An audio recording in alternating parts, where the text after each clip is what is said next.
Now, Jupp Heynckes is an interesting man, Didi. At least, I'm sure, you tell me if I'm right or not. But he won the treble, including the Champions League, the season before Pep Guardiola arrived, and it seemed very, very strange, if not completely. I mean, you could understand why they might have wanted Guardiola to take the club and to make another leap forward, but it's very unusual for a man who just won a treble to get effectively, relegated. He's back now, and he's got a good record in football. He also managed Real Madrid successfully, didn't he? Yeah, he won the Champions League in Madrid, and he got the sack as well there. I think when he won the treble, I think part of the reason they won the treble was him going, because by Christmas they made it public that Pep Guardiola comes to the club and he has to go.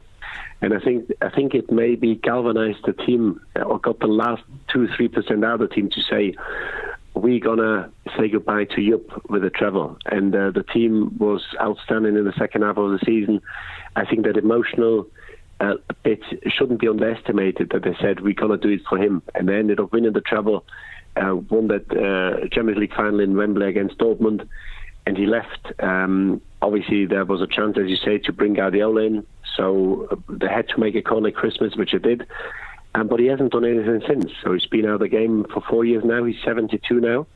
And they've brought him back till the end of the season.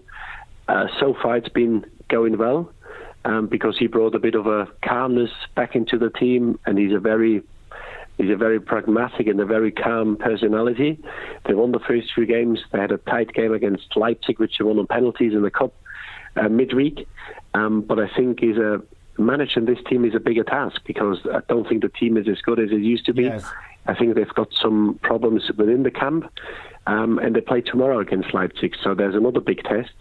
And purely by moderating this team and making sure everybody gets on, I don't think it's enough, because, as I said before, this team is overaged, and they really need to bring, I reckon, next summer, and you need to look at these players now, I reckon next summer they need 3-4 young players, potentially all under 25 and potentially all top class. So I think that the club is on a crossroads now in the next 6-8 months. And at that crossroads, Didi, isn't it the case that they will face the same problem that, say, Arsenal have, that Liverpool have, that Chelsea have, now that Abramovich has stopped signing big cheques, that when the best players in Europe come on the market, Manchester City can bid for them, Barcelona and Real Madrid can certainly bid for them, but Bayern Munich don't have that kind of money. And Karl-Heinz Rummenigge famously said,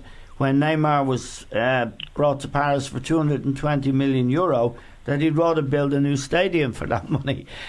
In the new globalised world, where the Qataris, for example, in Paris, the people from Abu Dhabi, at Manchester City, where they can afford almost unlimited amounts of money, and Real Madrid, of course, as well. The danger to Barcelona, which has a kind of a regime that allows fans to be able to buy their tickets, and Dortmund, its members, the whole thing is rational. There's no crazy spending going on. In that new world, there is a danger, isn't there, that Bayern Munich, and indeed the German game in general, will be left behind because of its reasonableness, really. They don't fling money around. Is that debate taking place in Germany? Yeah, without a doubt, that's the case, Eamon. I don't think there's any denying that when Bayern Munich bid for a top player in Germany over the last 20 years, 9 out of 10 times this player would come to Bayern Munich. That's not the case anymore. You've seen Dortmund players in the last few years go to Man City, go to Madrid, go to Manchester United, or now go to Barcelona. So the times have changed. And the other thing is, when you want to bring players in from abroad, it's the same principle. Bayern Munich was always a big pull. It still is a big pull. But if somebody else offers you 2 or 3 times the wages, then the pull is not as big as it was maybe 10 or 15 years ago. And I think this is a situation which the teams you have just mentioned have to adapt.